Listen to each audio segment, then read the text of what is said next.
हरिओम, नमस्कार और जय श्री राम।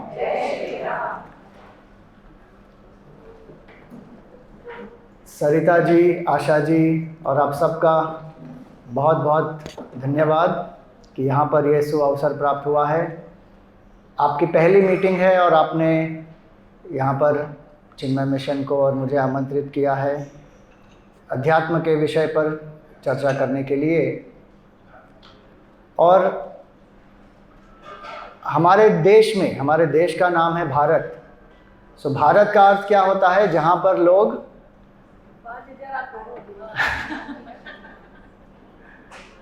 जहाँ पर लोग ज्ञान में रत होते हैं। भा का अर्थ होता है तेज, प्रकाश, ज्ञान। रुचिका क्लब में आप बहुत अलग अलग प्रकार के जो विकल्प चलाते हैं, सेवा के प्रकल्प चलाते हैं, उसके बारे में भी बहुत कुछ सुना मैंने और बहुत अच्छा लगा कि जिसकी शुरुआत एकदम हम्बल वे से हुई थी, आज 3 क्लब हो गए हैं और अब चौथे की भी शुरुआत करने की चर्चा हो रही है। सो आप सबको बहुत बहुत हार्दिक बधाई हो। आप इतनी सेवा कर रहे हैं समाज की और अपना भी एक आध्यात्मिक जो अपनी साधना है उसमें भी आप सब रत हैं। हमारा जो विषय है उस विषय में जाने से पहले एक छोटी सी प्रार्थना से शुरू करेंगे।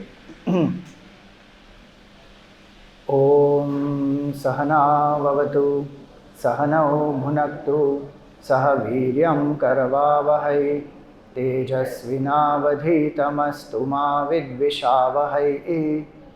ओम शांति शांति शांति।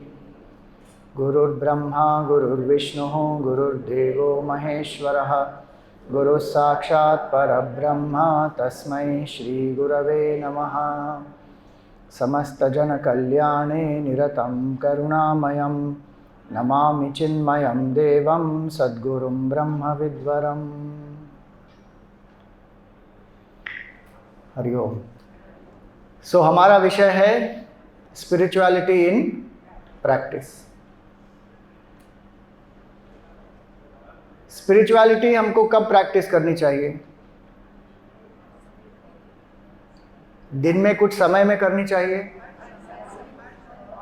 हफ्ते में कुछ 1-2 बार करनी चाहिए, हर पल? बहुत अच्छा है, आपकी इतनी विचार की स्पष्टता है। हर पल होना चाहिए। स्वामी चिन्मयानंद जी हमारे गुरुदेव कहते थे, spirituality is not a way to look at certain things, it is a certain way to look at all things. कुछ चीजों तक ही सीमित नहीं होता है अध्यात्म ज्ञान। अध्यात्म एक दृष्टि है जिसके द्वारा हम सब कुछ कर सकते हैं। एक सर्वांगीण दृष्टि है, it's a holistic vision of life.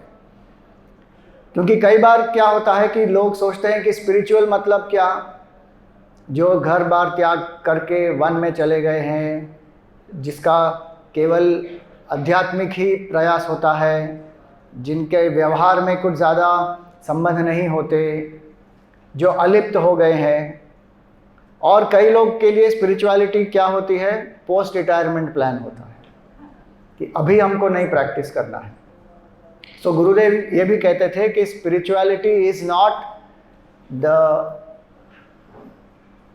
Privilege of the poor और the luxury of the rich, it is the choice of a wise person. Spiritual knowledge is the choice of a wise person. जो व्यक्ति विवेकपूर्ण होता है, बुद्धिमान होता है, वो एक आध्यात्मिक दृष्टिकोण से अपना जीवन व्यतीत करता है।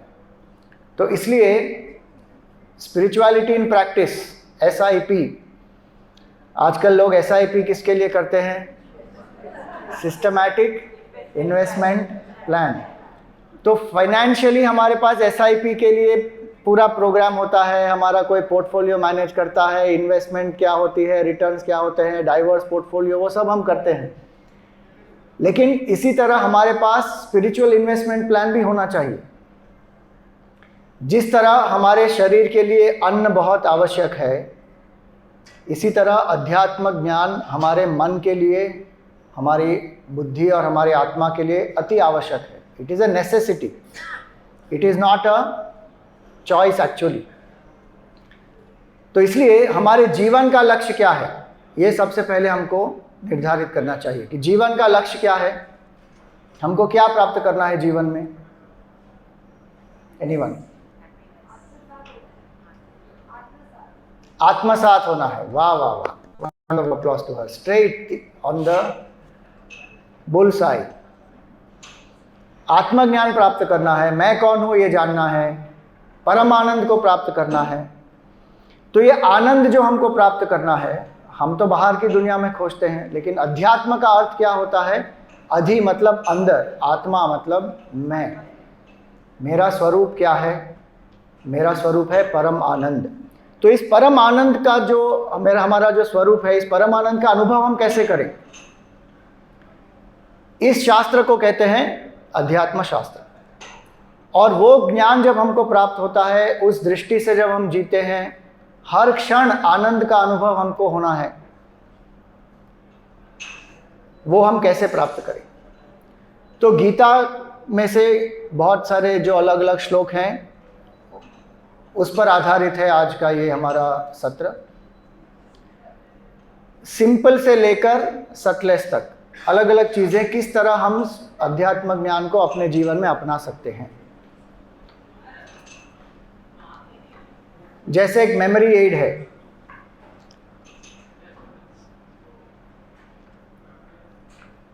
सबसे पहले सिंपलेस्ट जो है, गीता में क्या कहा भगवान ने?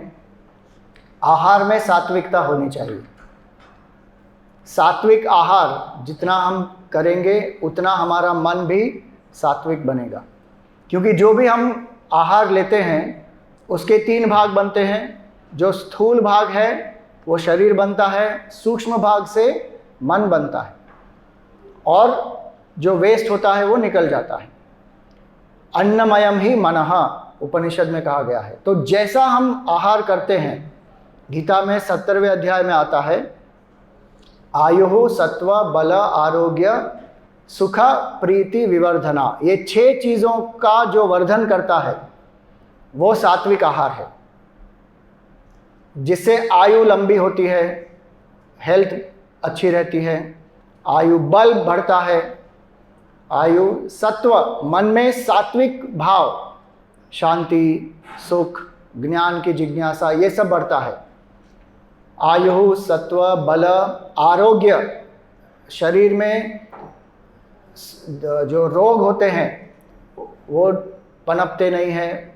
शरीर का जो मूल स्वभाव है स्वास्थ्य, वो बना रहता है।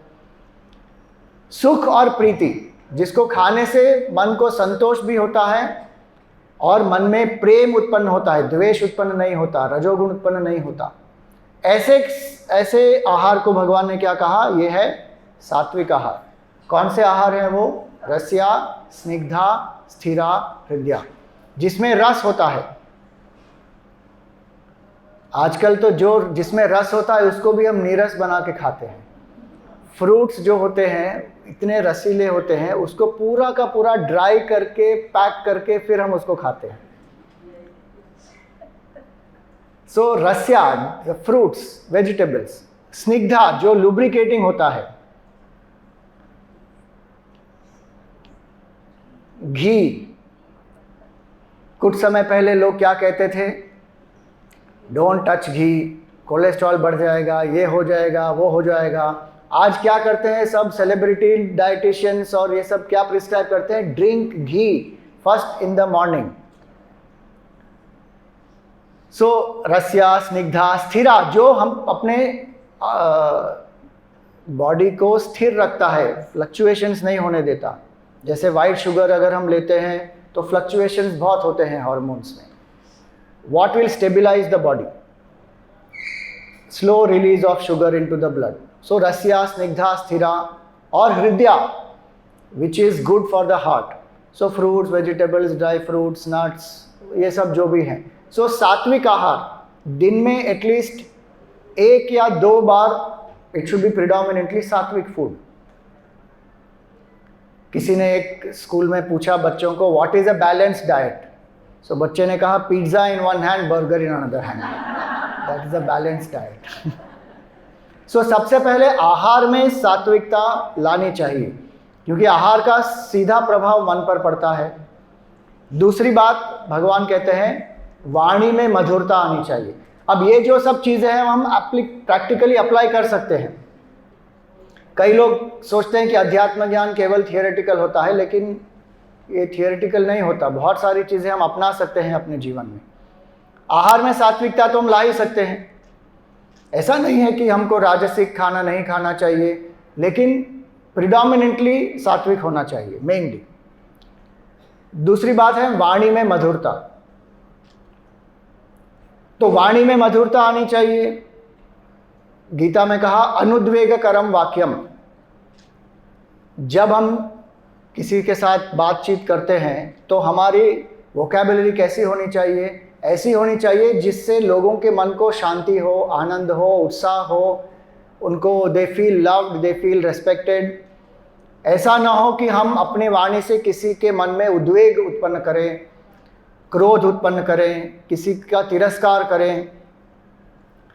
वाणी में मधुरता होनी चाहिए। भगवान श्री राम को जब बताना था माँ कौशल्या को कि मुझे वन में जाना है, पिताजी ने मुझे वन गमन का आदेश दिया है, तो उन्होंने कैसे जाकर बताया कौशल्या जी को? उन्होंने ये नहीं कहा कि देखो तुम्हारा पति कैसा है, एक तरफ तो मुझे बोल दिया था कि राज्य का युवराज बना दूंगा और अब मुझे कह रहे हैं कि वन में जाओ, कुछ सिखाओ उसको। ऐसे रूडली नहीं बोला था उन्होंने। क्या कहा उन्होंने? पिता दीनु मोहे कानन राजू। पिताजी ने मुझे वन का राज्य दिया है। राज्य तो दिया है, जो कहा था कि मैं तुमको युवराज बनाऊंगा, तो राज्य मुझे दिया, लेकिन कौन सा राज्य दिया? वन का राज्य दिया। कृष्ण भगवान ने जब अर्जुन से कहा, रथ को दोनों सेनाओं के बीच में स्थापित किया, और भगवान ने क्या कहा अर्जुन को? उवाच पार्थ पश्येतान समवेतान कुरुन। देखो पार्थ, तुम्हारे सामने कौन है? ये कुरु वंश के लोग हैं। केवल उतना कहा भगवान ने, और अर्जुन का मोह प्रकट हो गया। तो वाणी कैसी होनी चाहिए? मधुर वाणी होनी चाहिए। हमको सत्य भी बोलना हो तो ये हमारी एक नैतिक जिम्मेदारी होती है। किसका बजा? उनके पड़ोसी कौन है? मार्क कर लो। आप नोट कर लेना किनका बजा है।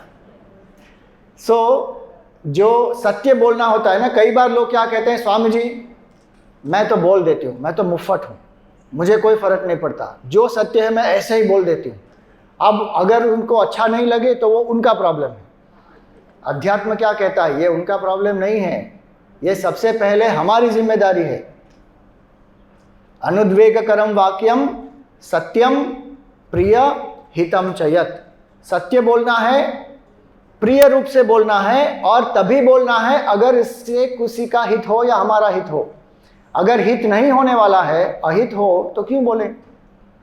किसी का लड़का किसी की लड़की के साथ भाग गया, अब मैं किसी और को ये बता रहा हूं, उससे मेरा हित ना हो रहा है ना उनका हित हो रहा है, क्यों बात करूं इसके बारे में?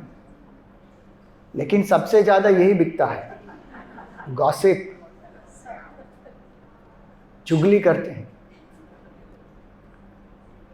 तुमको पता है क्या हुआ? नहीं, ठीक है कोई बात नहीं। अरे अब इसके मन में एकदम उत्साह होगा कि क्या हुआ, बता। नहीं नहीं कुछ नहीं, ये तो सिर्फ बेकार की बात है, कोई बात नहीं। अरे शुरू क्यों किया तुमने? ऐसे ही शुरू हो जाता है। आनंदमयी माँ बहुत सुंदर कहते थी कि हरि कथा ही कथा, बाकी सब व्यर्थ व्यथा। कि जो हमारी वाणी है उससे हम भगवान का नाम लें, उससे हम कुछ अच्छी बातें एक दूसरे को बताएं, एक दूसरे को प्रोत्साहित करें, एप्रिसिएशन हम करें। इसमें हम कितना कंजूसी करते हैं, बाप रे बाप। ये अच्छा लगा यहाँ पे जब शुरुआत में आपने 5 लोगों को अप्रिशिएट किया कि आपने 100% मीटिंग्स अटेंड की, और आप सबको पुरस्कार भी उन्होंने दिया। क्योंकि कई बार ये चीज़ें जो होती हैं हम अप्रिशिएट करना भूल जाते हैं, we take people for granted. और संबंधों में भी यही होता है कि जितना गहरा संबंध होते जाता है उतना कई बार टेकन फॉर ग्रांटेड ही हो जाता है। तो अप्रिशिएट। 20 साल के बाद भी अपनी पति को या पत्नी को आई लव यू कहने में संकोच नहीं होना चाहिए और प्रेम से बोलना चाहिए। लेकिन कई बार लोगों को क्या होता है, अरे पता है ना I love you, why do I have to tell you again and again, I don't have to prove my love for you. अरे भाई बोल दो ना, उनकी लैंग्वेज, उनकी लव लैंग्वेज है, दे नीड टू लिसन, आप बोल दो। और हाँ ठीक है आई लव यू, अरे प्रेम से बोलो। वाणी का इतना सदुपयोग हो सकता है। सुभाषित में कहते हैं कि जिह्वाग्रे वसते लक्ष्मी जिह्वाग्रे मित्र बांधवाः, कि हम जिस तरह बात करते हैं उसी से लोगों के मन में प्रभाव इतना उत्पन्न हो सकता है कि हम धन का भी अर्जन कर सकते हैं। जो सेल्स में एक्सपर्ट होते हैं वो कैसे करते हैं, बिकॉज जिह्वाग्रे वसते लक्ष्मी। हमारी वाणी से हम मित्र बांधवा भी बना सकते हैं, मित्र बंधु जो हैं, वी कैन मेक रिलेशनशिप्स और ब्रेक। और उसके लिए क्या करना है, केवल इतना, सत्यम प्रियम हितम। सत्य बोलने से वी डेवलप ट्रस्ट वर्दीनेस। प्रिय बोलने से people are not scared of us, हमको देखकर भाग नहीं रहे लोग। हमारे गुरुजी एक जोक कहते हैं, पुअर जोक कहते हैं इसको, पीजे। ए भाग रहा था, उसके पीछे बी भी भाग रहा था, तो सी ने बी को बुलाया कि भाई तुम इसका पीछा क्यों कर रहे हो। तो बोले देखो मैंने उनको पूछा हाउ आर यू, और 1 घंटे तक उसने मुझे इतना पकाया, और जब मेरी बारी आई वो जा रहा है। So people are like that. So speak to build friends. और आज के ज़माने में मेंटल हेल्थ के लिए लोग क्या कहते हैं कि the youth are going through so much mental health challenge because उनका जो एक सोशल सर्कल है, they are not having a good social support system and they are becoming more and more lonely. So when we speak politely, ये साधना है। उद्वेग से बात करना, इसमें कोई साधना की आवश्यकता नहीं होती है। अगर हमको कुछ बोलना भी है, कुछ क्रिटिकल फीडबैक भी देना है, तो कैसे देना चाहिए, in a very nice positive way which will be acceptable by the opposite person. So अनुद्वेगकरम वाक्यम सत्यम प्रियहितम चयत। और ये कैसे आएगा, स्वाध्यायाभ्यसनम चैव। जो व्यक्ति स्वाध्याय करता है, स्वाध्याय मतलब शास्त्र का अध्ययन, और स्वाध्याय का अर्थ ये भी होता है कि स्व का अध्ययन। मेरा मन कैसा है, मेरे विचार कैसे हैं, मेरी भावना कैसी है, मैं जो कहने जा रहा हूँ उसका मूल असर क्या पड़ेगा दूसरों पर, उसके पीछे की मंशा क्या है, ये सब स्वाध्याय करके फिर बोलना चाहिए। कई बार हम बोलने के बाद सोचते हैं अरे ऐसा क्यों कह दिया मैंने। क्या करना चाहिए एक्चुअली, सोचने के बाद बोलना चाहिए। तो स्वाध्याय अभ्यसनम, और जो अभ्यास करता है, किसका अभ्यास करना चाहिए, वाणी को पवित्र करने के लिए हम क्या कर सकते हैं। शरीर को साफ सुथरा रखने के लिए हम नहाते हैं, वाणी को पवित्र करने के लिए हम क्या करेंगे, मौन व्रत रखेंगे। ठीक है, वो तो अच्छी बात है, करना ही चाहिए कुछ समय। भगवान का नाम लो, बहुत सुंदर। मीठा बोलेंगे, मधुर बोलेंगे, मीठा मधुर पॉजिटिव, भगवान का नाम लो, स्तोत्र है, मंत्र है, इन सब का पाठ करना चाहिए। कितने लोग यहाँ से मंत्र का जप करते हैं, बहुत सुंदर। वाणी की मधुरता तब आती है जब भगवान नाम हमारे जिह्वा पर होता है। हनुमान चालीसा में क्या लिखा उन्होंने, तुलसीदास जी ने, प्रभु मुद्रिका मेलि मुख माही, जलधि लांघि गए अचरज नाही, दुर्गम काज जगत के जेते, सुगम अनुग्रह तुमरे तेते। ये वाणी की मधुरता है। आपको पता है वाणी में इतनी शक्ति है, इसको कहते हैं वाक सिद्धि। जिस व्यक्ति ने वाणी का तपस किया हो, उस व्यक्ति में ये सिद्धि आ जाती है कि वो व्यक्ति जो कहता है वो होता है। वाक सिद्धि कहते हैं इसको। और इसलिए, और ये सिद्धि हम सबको प्राप्त हो सकती है। उसके लिए जो तप भगवान ने दिया है गीता में वो यही है, अनुद्वेगकरम वाक्यम सत्यम प्रियहितम चयत, स्वाध्याय अभ्यसनम चैव वाङ्मयम तप उच्यते। और ये वाणी का तप अगर हम गृहस्थ में करेंगे तो कितने सारे राग द्वेष और क्लेश से हम बच सकते हैं।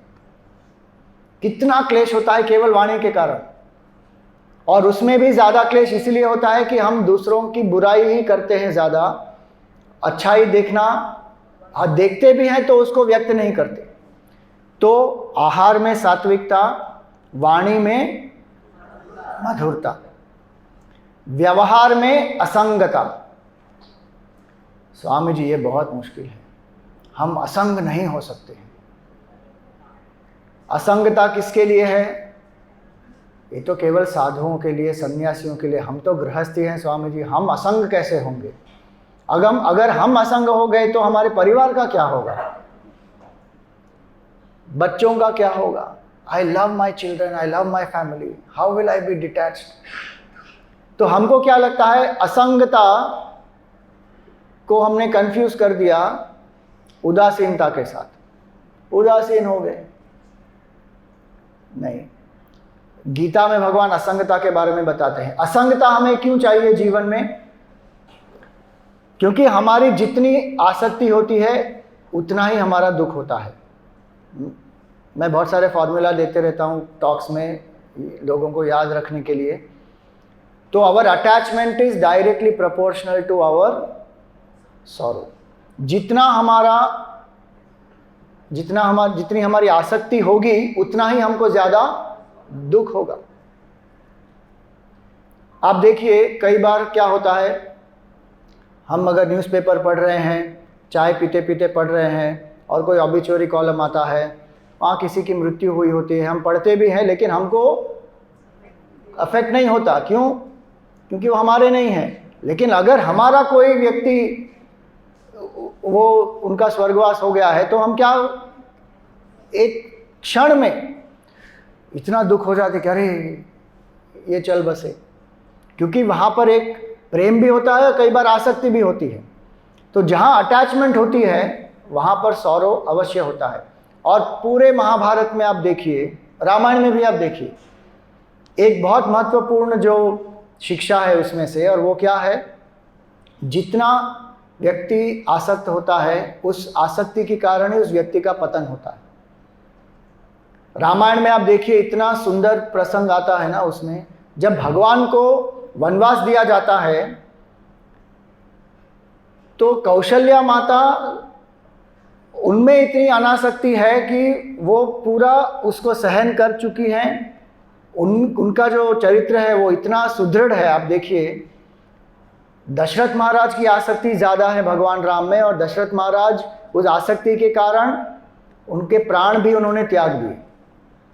और आप देखिए रामायण में लोग क्या कहते हैं कि Hindu scriptures are patriarchal and they don't portray the women properly. आप देखो रामायण में Dashrath Maharaj is shown as attached person, Kaushalya Mata is shown as a detached person. एक तरफ उनका जो पुत्र है वो चला गया वन में, एक तरफ उनका पति है, उनका निधन हो गया, लेकिन फिर भी 14 साल उन्होंने अयोध्या में वो रहे, साधना करते रहे।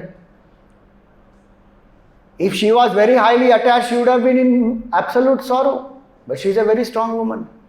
सीता जी का भी आप चरित्र देखेंगे, she is a very strong person. ये जो दिखाया जाता है ना सीरियल्स में सब जगह पर, ये तो अबला नारी है, सीता बिचारी है, उनको इतना दुख झेलना पड़ा, मैं तो कभी सीता जैसे नहीं बनना चाहूँगी, मेरे घर में कोई सीता जैसा नहीं होना चाहिए। अरे सीता जी का जो चरित्र है आप पढ़िए तो आपको लगेगा कि सीता जैसे ही होना चाहिए। वाल्मीकि रामायण विशेष रूप से आप पढ़िए, उसमें जब सीता जी कहती है भगवान राम को कि मुझे वन में आपके साथ आना है, तो भगवान राम उनको समझाते हैं कि क्यों उनको नहीं आना चाहिए, कि वन में इतने जंगली जानवर होंगे, वहाँ पे सुविधा नहीं होगी, नौकर चाकर नहीं होंगे, पथ में कांटे होंगे, बहुत सारी चीज़ें उनको बताते हैं। लेकिन सीता जी उनको क्या कहती हैं कि मैं आपकी अर्धांगिनी हूँ, सुख और दुख में आपके साथ रहने का मैंने प्रण लिया है, तो मैं तो आपके साथ ही आऊँगी, मैं आपके आगे चलूँगी, मैं आपका जो मार्ग है उसका मैं आपका पथ प्रदर्शन करूँगी। लेकिन भगवान फिर उनको कहते हैं कि ये बहुत मुश्किल होगा, राक्षस होंगे, जंगली जानवर होंगे इत्यादि। तब सीता जी भगवान राम को ये कहती हैं कि मुझे शंका हो रही है कि मेरे पिताजी क्या सोचेंगे कि मैंने अपनी पुत्री को किसके साथ इसका ब्याह कराया। ये एक आदमी है क्या? Is he even a man? ऐसा बोलती है वहां पर भगवान राम को स्ट्रेट। उनकी रिलेशनशिप आप देखो कैसी है, that there is so much transparency that she doesn't feel कि no I am under the thumb of Bhagwan Ram, how can I से, तो मर्यादा है, मैं कैसे बोलूंगी। कुछ नहीं, सीधा वो बोल देती है कि my father will doubt whether you are even a man, that are you able to even protect me if I come to the forest. तो भगवान राम कहते हैं कि चलो मेरे साथ। Not because she spoke like that, but because he understood कि सीता जी का जो चरित्र है वो कैसा है।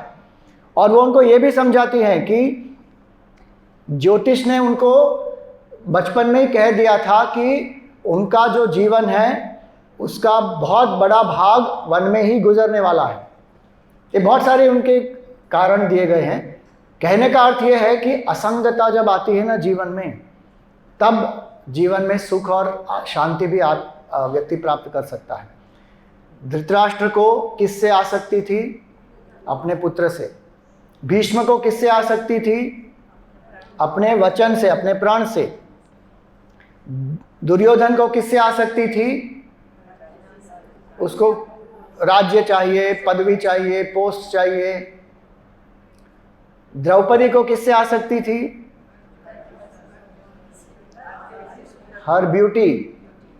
हर एक व्यक्ति को एक एक चीज से जिससे आसक्ति थी उसके कारण ही उसका पतन हुआ। और फिर भी हम कहते हैं हाँ स्वामी जी हम तो गृहस्थी है, हम तो अनासक्त नहीं हो सकते। तो ठीक है, फिर भुगतो। जितनी आसक्ति होगी उतना दुख होगा कि नहीं होगा? अनासक्ति का अर्थ ये नहीं होता कि मैं जो कर्तव्य है वो ना करूं। भगवान ने अनासक्ति का जो उपदेश दिया अर्जुन को, उसके बाद अर्जुन ने अपना कर्तव्य किया या नहीं किया? अर्जुन तो पलायन करने वाला था ना। भगवान ने उसको अनासक्ति का उपदेश दिया। आसक्ति के कारण वो भाग रहा था, अनासक्ति के कारण उसने क्या किया? कर्तव्य का पालन किया। तो अब अनासक्ति होनी चाहिए कि नहीं होनी चाहिए? दुख होता है उसको कि मुझे भीष्म को मारना है, लेकिन कर्तव्य परायणता जो है वो अनासक्ति से ही आती है। पूरा महाभारत का युद्ध क्यों हुआ? आसक्ति के कारण ही हुआ ना। और उसके कारण कितने लोग मर गए? 40 लाख लोग मर गए। 40 लाख पीपल, 4 मिलियन। आप अगर देखेंगे ना उस समय का जो पॉपुलेशन था इट वॉज 20 मिलियन। 20 मिलियन में से even if you take 50-50 population of male and female, 10 million is male, 10 million is female. उसमें भारत में if you see about 10 million, suppose you say, male is how many? 5 million, female 5 million. 5 million male में से 4 million male finished. So what is the gender ratio? 5:1.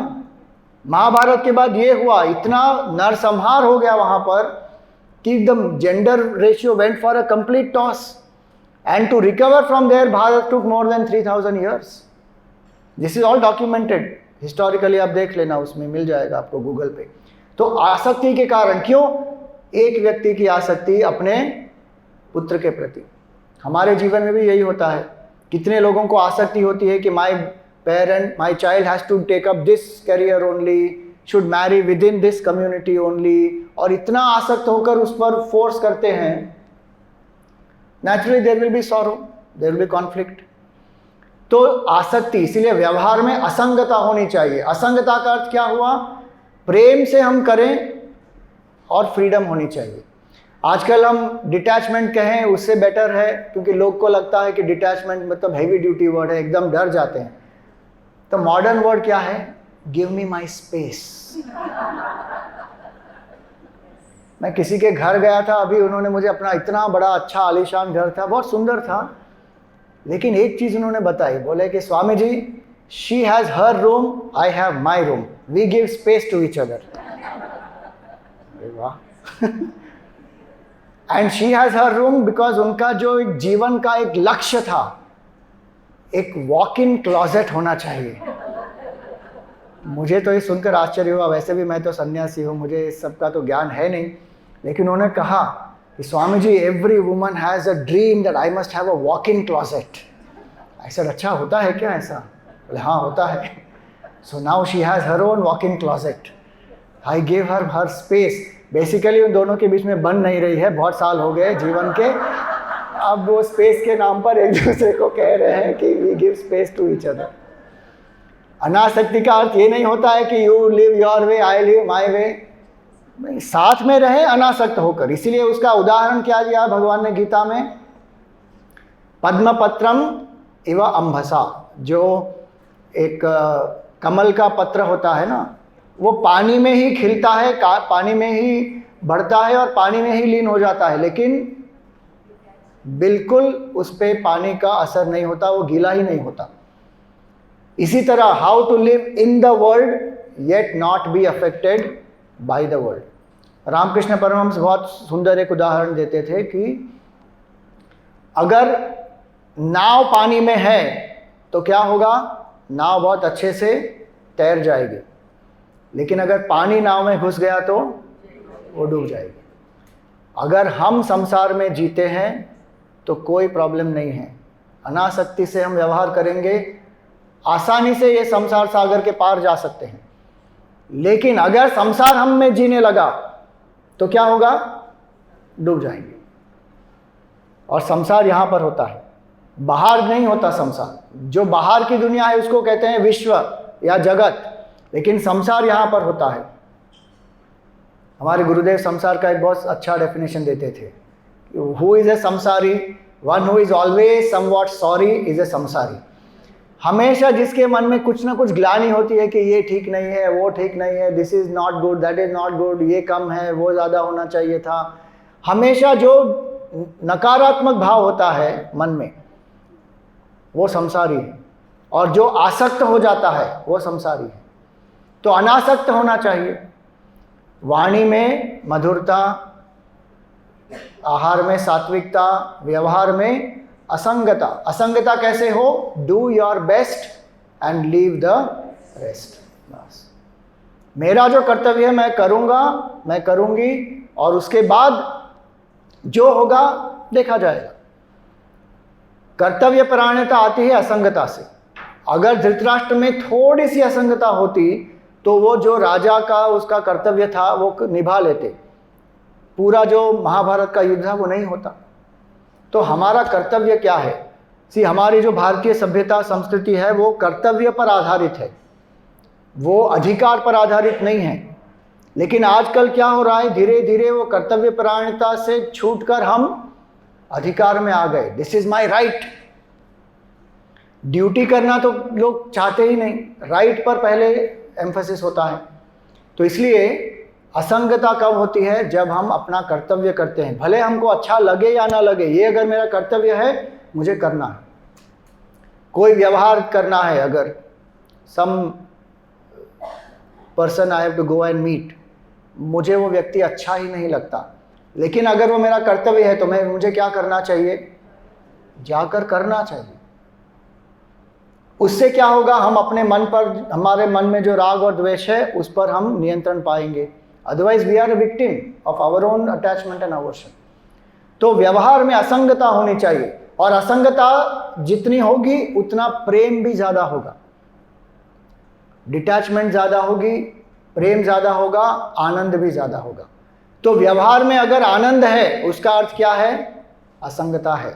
व्यवहार में अगर कटुता है, दुख है, क्लेश है, उसका मतलब क्या है? आसक्ति है।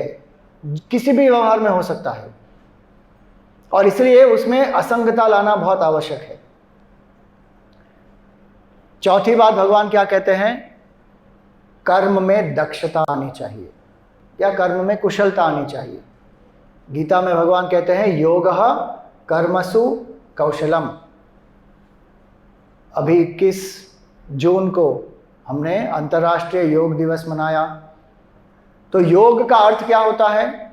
जोड़ना। जो कर्म हमें ईश्वर से जोड़ता है उस कर्म को कुशल कर्म कहते हैं। योगा कर्मसु कौशलम का अर्थ ये नहीं होता कि जो कर्म में केवल दक्ष होता है, who is only efficient in action, that is also required. दक्षता होनी चाहिए कर्म में कि जो हमने निश्चय किया उसको हम अच्छे से करें, प्राप्त करें जो हमारा लक्ष्य है।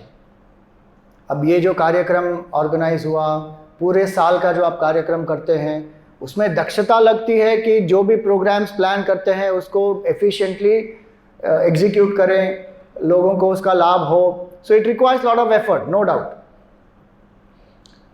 लेकिन केवल एफिशिएंसी को हम योग नहीं कहते, कुशल कर्म नहीं कहते।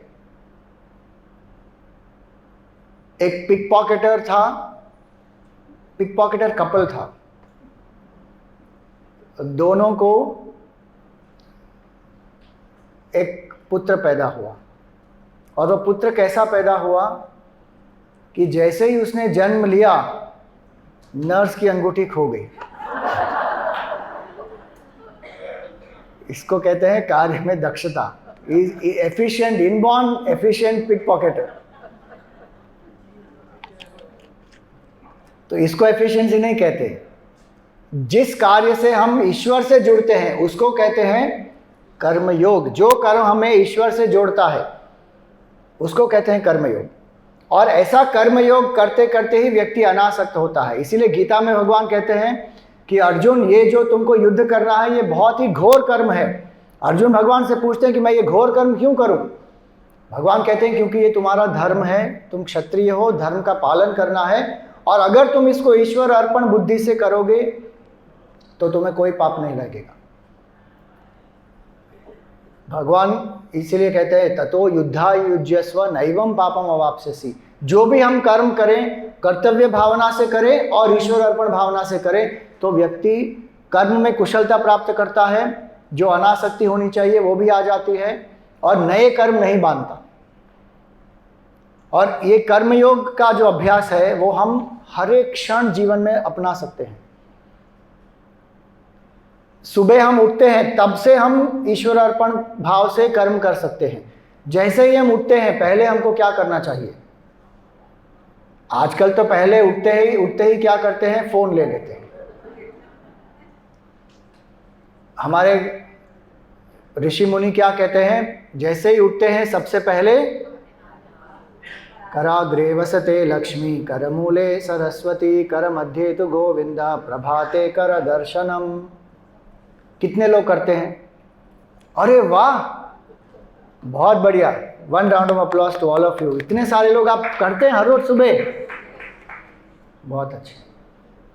आजकल लोग दूसरा इसका श्लोक मैंने बनाया, कराग्रे वसते फेसबुक, करमूले तो ट्विटर, कर मध्य तो ईमेल, प्रभाते फोन दर्शनम। दिन में शुरुआत ऐसे ही होती है लोगों की। सो जो शुरुआत करते हैं, जैसे ही उठते हैं, हमारे गुरुदेव सबसे पहले उठकर क्या करते थे? जहां पर हैं वहां बैठकर 3 बार जोर से ओम का उच्चार करते थे। किसी तरह भगवत स्मरण होना चाहिए, सबसे पहले अपने इष्ट देवता का स्मरण होना चाहिए और भगवान को धन्यवाद करना चाहिए कि आज एक और दिन हमें प्राप्त हुआ है।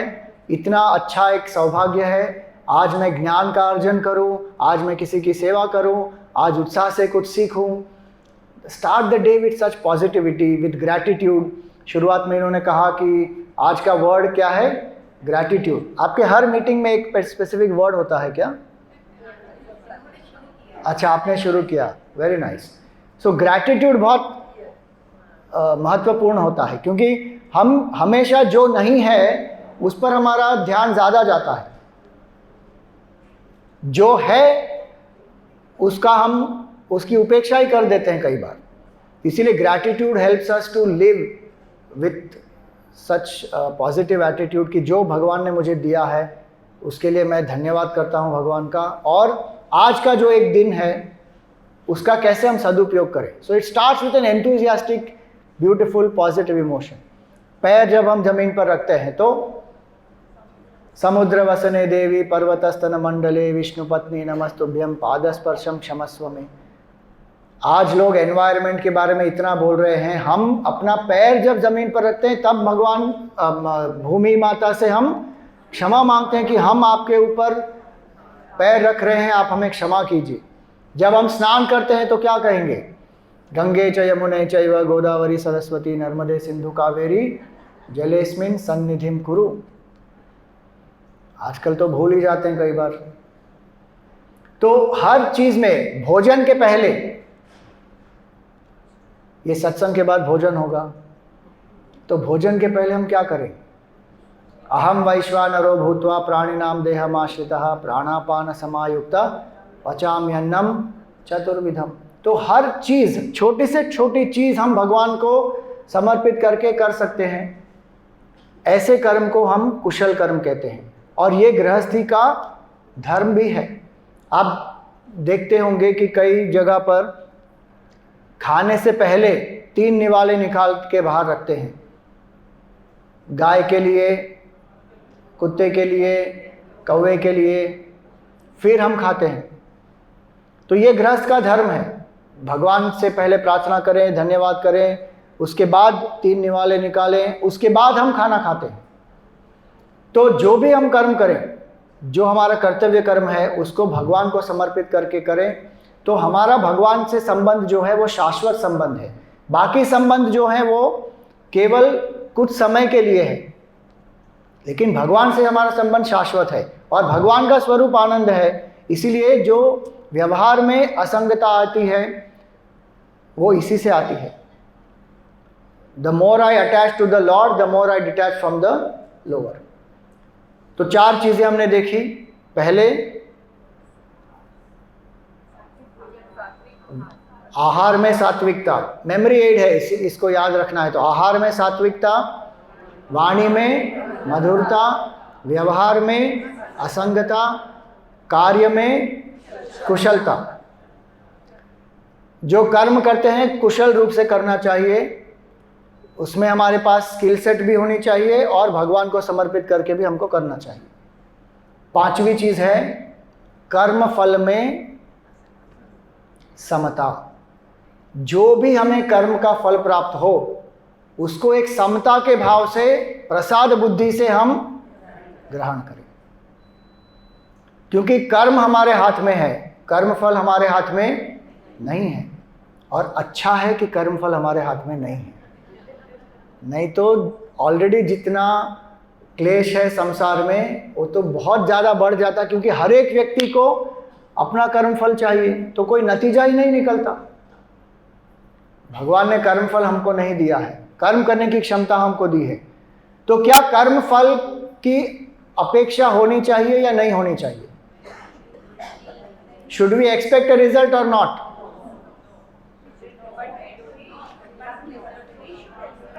अच्छा, वोटिंग करते हैं, चलो। How many say we should expect a result? कर्म का रिजल्ट ये बोल रहे हैं। हाउ मेनी से दैट कर्म के फल की अपेक्षा होनी चाहिए, कि I expect a result? Expect a result? How many से कि I don't expect any result? कर्म की फल की अपेक्षा नहीं होनी चाहिए। ओके, तो कर्मण्येवाधिकारस्ते मा फलेषु कदाचन, जो भगवान ने कहा गीता में, उसका अर्थ क्या हुआ? कर्म करते रहो, फल की इच्छा मत करो, ऐसा कहा भगवान ने। हाँ, अब आप मुझे बताओ, अपेक्षा के बिना आप यहाँ पे आए हो क्या? हम आ गए रुचिका क्लब में, देखेंगे क्या होगा।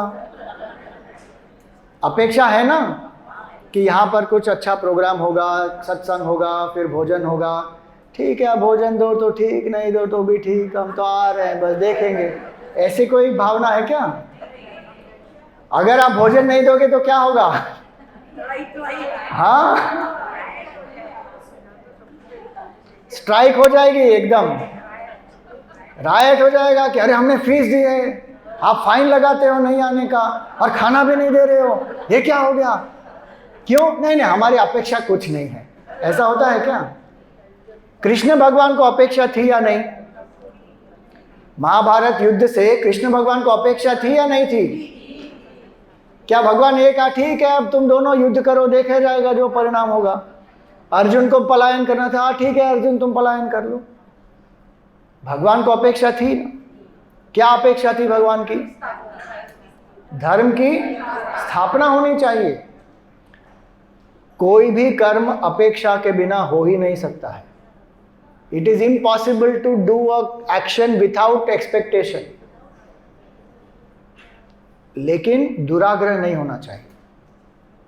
कर्म का जो फल है उसकी अपेक्षा होनी चाहिए, लेकिन उस पर जो इंसिस्टेंस होता है कि ये ही होना चाहिए, अगर ये नहीं हुआ तो मैं इसको स्वीकार नहीं करूंगा, ये जो दुराग्रह है ना, ये नहीं होना चाहिए। भगवान इतना ही कहते हैं, भगवान ये नहीं कह रहे हैं कि कर्म के फल की अपेक्षा ही मत करो। प्रेसिडेंट मैडम है, उनको अपेक्षा है ना आप सबसे कि आप लोग पार्टिसिपेट करेंगे, एग्जीक्यूट करेंगे प्रोग्राम्स। अगर आप कहेंगे कि नहीं हमसे कोई अपेक्षा मत करो, तो कैसे अपना काम करेंगे सक्सेसफुली? वो हो ही नहीं पाएगा ना। तो इसीलिए अपेक्षा रखना कोई गलत नहीं है। इनफैक्ट ये हमको पूछना चाहिए कि मेरे कर्म करने के पीछे की मंशा क्या है, व्हाट डू आई एक्सपेक्ट। अगर वो एक्सपेक्टेशन ही नहीं है तो कुछ भी हो सकता है, फिर कर्म का कोई दिशा नहीं होगी उसमें।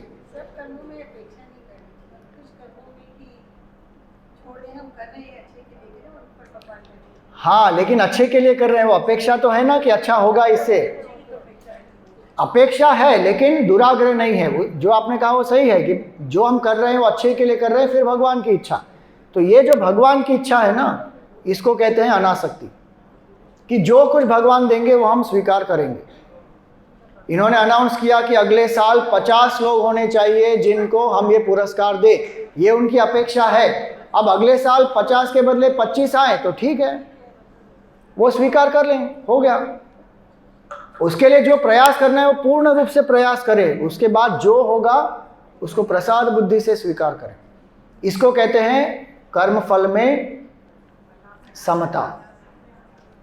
क्योंकि ये जो कर्म का फल आता है उसके कारण कई बार क्या होता है, हम एकदम उत्तेजित हो जाते हैं या एकदम डिप्रेस्ड हो जाते हैं। ये दोनों एक्सट्रीम्स जो हैं उसके कारण क्या होता है, मन बैलेंस में नहीं रहता, तो पेंडुलम के जैसे स्विंग होता है ना, इसीलिए फिर एनर्जी डिसिपेट हो जाती है। लेकिन जो भी कर्म फल आता है, आज आप देखिए ये सिंपल छोटी सी जो चीज़ है, अगर ये हमारे युवक सीख जाएं तो इतने सारे मेंटल हेल्थ प्रॉब्लम्स सॉल्व हो जाएंगे, इतने युवकों का जीवन बच जाएगा। कितने युवा लोग हैं जो आप देखिए स्पेसिफिक रिजल्ट उनको नहीं मिलता, परसेंटेज नहीं मिलता, तो क्या कर लेते हैं, सुसाइड कर लेते हैं। संबंधों में अगर हार्ट ब्रेक हो गया तो क्या करते हैं, ड्रग्स, डिप्रेशन, क्या क्या नहीं होता उनको। और मूवीज जो है वो तो ऐसे ही दिखाती है, गम को भुलाना है, दारू पीना है, देवदास बनना है, ये सब पागलपन है। छोटी छोटी डिसअपॉइंटमेंट्स क्या है, लोग सहन नहीं कर पाते। छोटे छोटे फेलियर जो है वो सहन नहीं कर पाते। क्यों? क्योंकि कर्म फल में इतनी आसक्ति है। तो ये असंगता होनी चाहिए, ये समता होनी चाहिए कि जो कुछ कर्म फल आएगा उसको मैं नम्रता से स्वीकार करूंगा।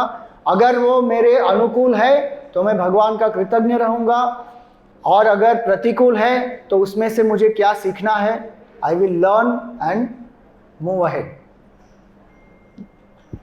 गुरुदेव हमारे बहुत सुंदर एक कहते थे, एक जगह पर उनको किसी ने बुलाया प्रवचन के लिए रोटरी क्लब में, तो वहाँ पर गुरुदेव को कुछ दिन पहले उनके पास आए थे रोटरी क्लब के लोग, और उन्होंने कहा कि Swami ji please give us the topic. और उस समय गुरुदेव कुछ लिख रहे थे तो उसमें थोड़े व्यस्त थे, तो एक 15-20 मिनट निकल गए उसमें और गुरुदेव ने उत्तर नहीं दिया। तो वापस उसने कहा Swami ji please give us the topic, we have to go, we have to do the publicity, we have to start working. और गुरुदेव को थोड़ा सा ये गुस्सा आ गया, मैं सो व्हाट। फिर वापस वो अपना लिखना शुरू कर दिया उन्होंने, तो व्यक्ति चला गया। और फिर जिस दिन गुरुदेव वहाँ पर गए तो उन्होंने क्या देखा, बैनर पे टॉपिक क्या लिखा है, So what? तो गुरुदेव started explaining. So what if your son doesn't listen to you? So what if your business has a loss? So what if you don't have too many people to follow you? So what, so what, so what? ऐसे करके उन्होंने कहा, क्योंकि कई लोग इन छोटी छोटी चीज़ों के कारण क्या होता है, उनके मन में निराश हो जाते हैं, हताश हो जाते हैं। और फिर उन्होंने दूसरी बात ये कही, so what if you are a millionaire, so what if you have 10 Rolls Royce, so what if you are very popular. एक ना एक दिन तो ये शरीर का त्याग करके जाना है ना। सो सक्सेस भी हो या फेलियर भी हो, उसका मंत्र क्या है? To deal with it. So what if this has happened. And दूसरा उन्होंने एक मंत्र क्या दिया? Bounce back. एक जो गेंद होती है, अगर आप उसको नीचे फेंकते हैं तो जितनी जोर से आप नीचे फेंकेंगे उतना ही वो ऊपर जाएगा। So the greater is the challenge, the higher we can rise. और इसीलिए कोविड के समय में भी इतनी सारी मुश्किल हुई सबको, लेकिन किस तरह with a positive attitude we bounced back. So that attitude is very important. उसको कहते हैं कर्म फल में समता। तो कितनी चीज़ें सीखी हमने अभी? व्यवहार, आहार में सात्विकता, वाणी में मधुरता, व्यवहार में असंगता, कर्म में कुशलता, कर्म फल में समता। अब एक और चीज़ है, और वो है विचार की स्पष्टता। विचार हमारे स्पष्ट होने चाहिए कि हमारे जीवन का लक्ष्य क्या है। जीवन का लक्ष्य है परमानंद की प्राप्ति। मैं कौन हूँ, मेरा स्वरूप क्या है। गीता का मुख्य प्रयोजन यही है। गीता का मुख्य प्रयोजन क्या है? अपने स्वरूप का ज्ञान हमें होना चाहिए। इसलिए आप देखेंगे गीता का पहला श्लोक जो है वो कैसे शुरू होता है? धर्म क्षेत्रे कुरुक्षेत्रे। उसमें पहला शब्द क्या है? धर्म। और आखिरी शब्द, आखिरी श्लोक जो गीता का है उसका इसकी अंतिम पंक्ति जो है वो क्या है? ध्रुवा नीतिर मतिर मम। तो अगर किसी को जानना है कि गीता का सार क्या है, तो पहला शब्द और आखिरी शब्द उन दोनों को मिला दें तो क्या मिलेगा? मम धर्म। मेरा धर्म क्या है। अर्जुन को केवल ये संदेह नहीं था कि मुझे लड़ना चाहिए या नहीं लड़ना चाहिए, वो तो केवल एक सिम्टम है। उसका रूट कॉज क्या है? कि मैं कौन हूँ ये मुझे नहीं पता है। और इसीलिए रोल क्लैरिटी नहीं है। स्पष्टता में 3 क्लैरिटी होनी चाहिए: रोल क्लैरिटी, गोल क्लैरिटी, सोल क्लैरिटी। ये स्पष्टता हमारे जीवन में होनी चाहिए कि मेरा कर्तव्य क्या है इस रोल में। एक ही रोल में अलग अलग समय पर कर्तव्य बदलता है। जब बच्चा एकदम छोटा होता है तो कैसा कर्तव्य होता है? वो अलग होता है। जब वो युवा हो जाता है तो कर्तव्य अलग होता है। जब विवाह हो जाता है तो अलग होता है। लेकिन यहाँ पर एक भारत में एक चीज़ देखी जाती है कि children grow out of childhood but parents don't grow out of parenthood. उनको तो हमेशा अपना बच्चा वो छोटा नन्ना मुन्ना चुन्नू ही लगता है। अब वो उतना बड़ा हो गया, उसके चुन्नू मुन्नू हो गए, लेकिन फिर भी so we have to know what is my role. Role clarity होनी चाहिए। अर्जुन को रोल क्लैरिटी कंफ्यूज हो गई थी। वो युद्ध के क्षेत्र में था, लेकिन अपने आप को सैनिक के रूप में न देखकर शिष्य के रूप में, एक पौत्र के रूप में, फैमिली के संबंध देखने लगा वहाँ पर। इसी तरह हमको रोल क्लैरिटी होनी चाहिए कि व्हेन आई एम, आजकल क्या कहते हैं parents, I and my son we are friends now, we sit together and drink. Hare Ram. ये देखो, parent will always be a parent, no doubt. You can have good relationship as a friend, but doesn't mean that one can do anything with the parent. एक boundary तो होनी ही चाहिए. And certain things the parent is supposed to set an example. A parent only sitting and drinking with the child, and how it will work. So what is my role? Very important. Role clarity होनी चाहिए. गोल clarity होनी चाहिए। हर एक व्यक्ति के जीवन में अलग अलग समय पर अलग अलग गोल्स होते हैं। तो मेरे जीवन का लक्ष्य क्या है? What is the goal right now that I am striving towards?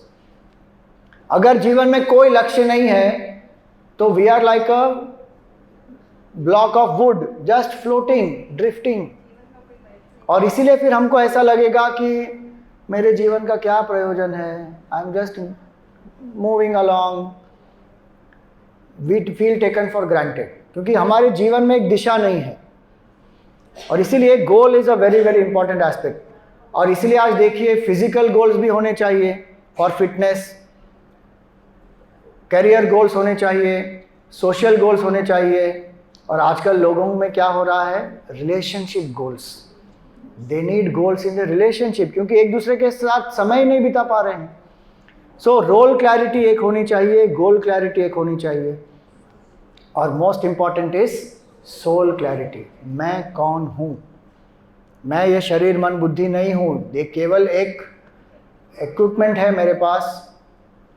जैसे मेरे पास एक फ़ोन है, कंप्यूटर है, इसी तरह मेरे पास एक शरीर है जिससे मैं संसार में व्यवहार कर सकता हूँ, मन है जिससे भावनाएं उत्पन्न होती हैं, बुद्धि है जिसमें विचार आते हैं। लेकिन मैं इन तीनों से परे हूँ। यही अध्यात्म का मूल अर्थ है कि आत्मा जो मेरा स्वरूप है उसे मुझे जानना है। और उस आत्मा का स्वरूप क्या है?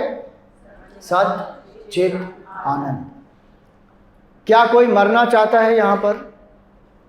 हम कोई मरना नहीं चाहते, क्योंकि अमरता हम सबको प्रिय है, क्योंकि वो हमारा स्वरूप है, वो है सत्य।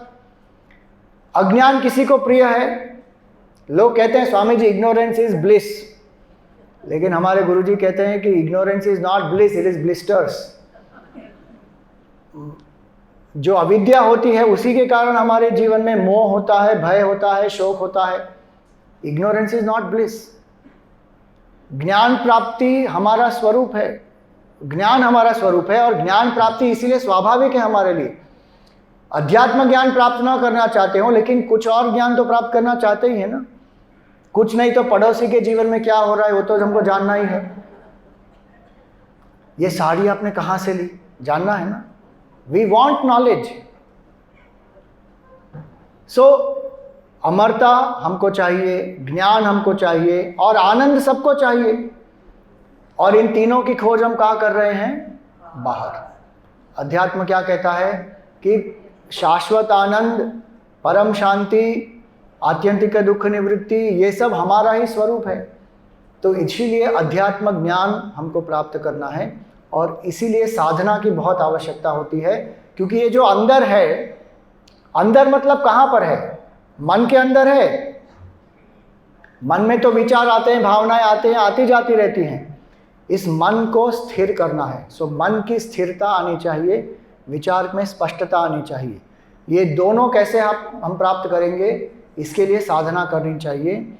और मन की स्थिरता के लिए इष्ट देवता की उपासना होती है, कि कोई भी एक रूप जो है भगवान का, वो मेरा इष्ट रूप है, और इस इष्ट रूप की मैं आराधना कर रही हूँ हर रोज। एक संबंध बनाया है मैंने इष्ट देवता के साथ। रामकृष्ण परमहंस के इष्ट कौन थे? काली माँ इनकी इष्ट थी। उनका संबंध क्या था? वो माँ है और मैं पुत्र हूँ। हनुमान जी के इष्ट कौन थे? राम जी, और उनका संबंध क्या था? वो स्वामी हैं और मैं सेवक हूँ। सुदामा के इष्ट कौन थे?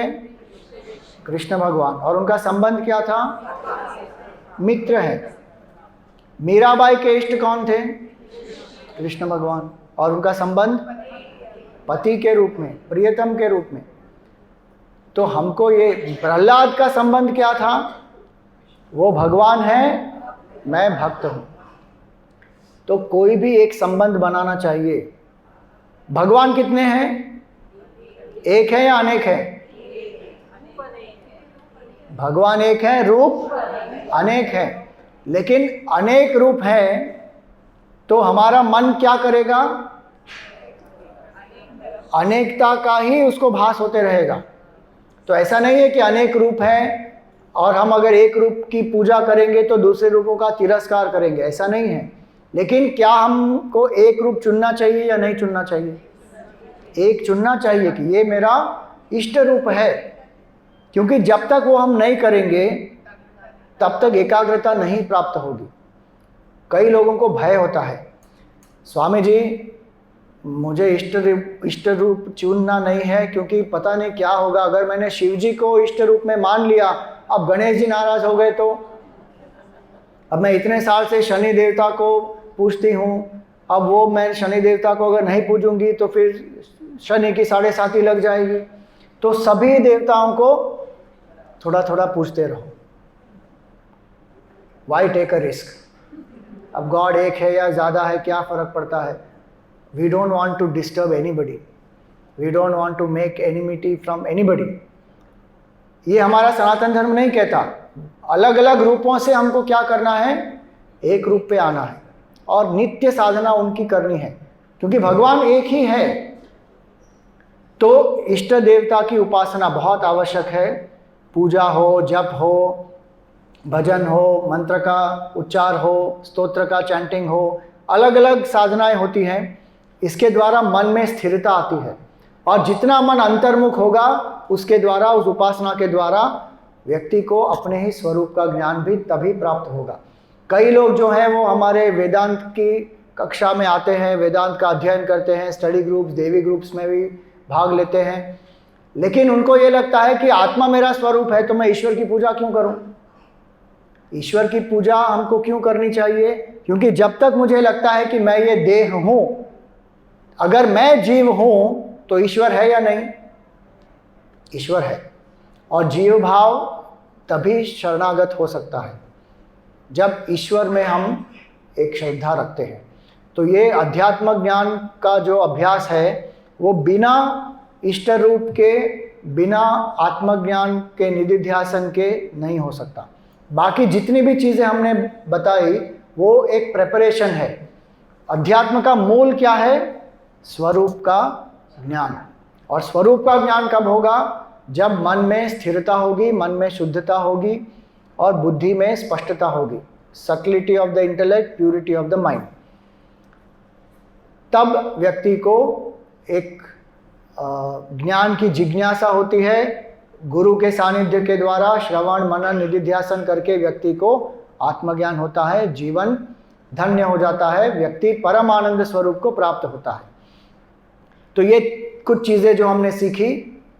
आहार में सात्विकता, वाणी में मधुरता, व्यवहार में असंगता। भूल गए, ऑलरेडी भूल गए। आहार में सात्विकता, वाणी में मधुरता, व्यवहार में असंगता, कर्म में कुशलता, कर्म फल में समता। उसके बाद मन में स्थिरता, बुद्धि में स्पष्टता, और आखिरी अहंकार की लीनता। अहंकार लीन हो जाना चाहिए। वही होगा इष्ट देवता की उपासना से, आत्मा के चिंतन से अहंकार लीन हो जाएगा, व्यक्ति को परम आनंद का अनुभव हो जाएगा। और हर एक क्षण हमारे व्यवहार में जितना हम निरहंकार होकर जीते हैं, उतना हमको व्यवहार में भी आनंद का अनुभव होता है। व्यवहार में दुख का कारण मेनली यही होता है, आसक्ति और अहंकार। अगर हर व्यक्ति अपना कर्म भगवान को समर्पित करके करे तो व्यवहार में भी असंगता होगी, आनंद होगा, मधुरता होगी। तो यह है अध्यात्म ज्ञान, how to live spirituality in practice. Thank you.